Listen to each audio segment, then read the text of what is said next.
ಸ್ವಲ್ಪ ದಿನ ಟೋಯಿಂಗ್ಗೆ ಬ್ರೇಕ್ ಕೊಟ್ಟಿತ್ತು ಸರ್ಕಾರ. ಈಗ ಮತ್ತೆ ಟೋಯಿಂಗ್ಗೆ ಸೈ ಎಂದಿದೆ. ಸರ್ಕಾರದ ಈ ನಿರ್ಧಾರದಿಂದ ಟೆನ್ಷನ್ ಆಗಿರೋ ಸವಾರರು ಗೌರ್ಮೆಂಟ್ಗೆ ಹಿಡಿ ಶಾಪ ಹಾಕ್ತಿದ್ದಾರೆ. ಸಿಟಿ ಮಂದಿಗೆ ಶುರುವಾಯಿತು ಟೋಯಿಂಗ್ ಟೆನ್ಷನ್.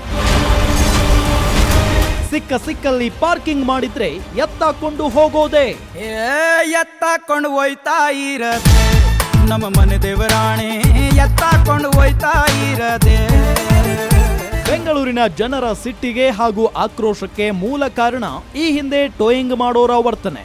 ರೌಡಿಗಳಂತೆ ಓಡೋಡಿ ಬಂದು ನಿಂತ ಬೈಕ್ಗಳನ್ನ ಧಾರಾಧಾರನೆ ಎಳೆದುಕೊಂಡು ಹೋಗ್ತಿದ್ರು. ಕಾರುಗಳನ್ನು ಕೂಡ ಏನ್ ಡ್ಯಾಮೇಜ್ ಆದ್ರೂ ತಲೆ ಕೆಡಿಸಿಕೊಳ್ಳುತ್ತಿರಲಿಲ್ಲ. ಜೊತೆಗೆ ವಿನಾಕಾರಣ ಎರ್ರಾಬಿರ್ರಿ ವಸೂಲಿ ಕೂಡ ಮಾಡ್ತಿದ್ರು. ಇದರಿಂದ ಹಲವು ಬಾರಿ ಟೋಯಿಂಗ್ ಗ್ಯಾಂಗ್ ಮತ್ತು ಜನಗಳ ನಡುವೆ ದೊಡ್ಡ ಜಗಳವೇ ನಡೆದು ಹೋಗಿದೆ. ಹೀಗಾಗಿ ಮತ್ತೆ ಆರಂಭ ಆದ್ರೆ ಸುಮ್ಮನಿರಲ್ಲ ಅಂತ ಜನ ಎಚ್ಚರಿಕೆ ಕೊಟ್ಟಿದ್ದಾರೆ.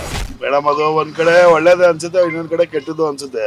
ಒಂದ್ ಕಡೆ ನೋಡಿದ್ರೆ ಸುಮ್ನೆ ಯಾವ್ದಾವ್ದೋ ಕೆಟ್ಟೋಗಿರೋ ವೆಹಿಕಲ್ ಎಲ್ಲ ತಂದು ರೋಡಲ್ಲಿ ಹಾಕ್ಬಿಟ್ಟು ತುಂಬಾ ಸಮಸ್ಯೆ ಆಗ್ತಿದೆ ಟ್ರಾಫಿಕ್. ಒಂದ್ ಕಡೆ ನೋಡಿದ್ರೆ ಇದು ಪೊಲೀಸರಿಗೆ ಬೆನಿಫಿಟ್ ಜಾಸ್ತಿ.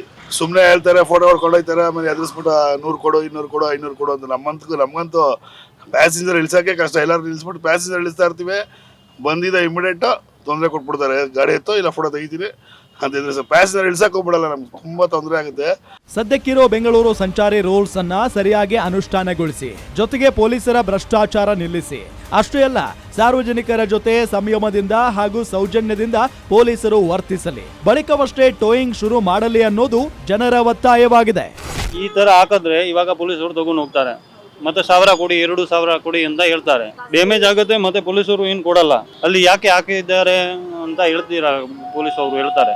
ಇನ್ನು ಬೆಂಗಳೂರು ಪೊಲೀಸ್ ಆಯುಕ್ತರು ಟೋಯಿಂಗ್ ಶುರು ಮಾಡ್ತೀವಿ, ಆದ್ರೆ ಯಾವಾಗ ಅಂತ ಇನ್ನೂ ಡಿಸೈಡ್ ಆಗಿಲ್ಲ ಅಂತ ಹೇಳಿದ್ದಾರೆ. ಸರ್ಕಾರದ ಮಟ್ಟದಲ್ಲಿ ಚರ್ಚೆ ನಡೆಸಲಾಗಿದೆ. ಜೊತೆಗೆ ಟೋಯಿಂಗ್ ಅನ್ನ ಗುತ್ತಿಗೆ ಕೊಡದೆ ನಾವೇ ನಮ್ಮ ವಾಹನ ಬಳಸಿ ಟೋಯಿಂಗ್ ಮಾಡೋಕೆ ಚಿಂತನೆ ನಡೆದಿದೆ ಅಂತ ತಿಳಿಸಿದ್ದಾರೆ.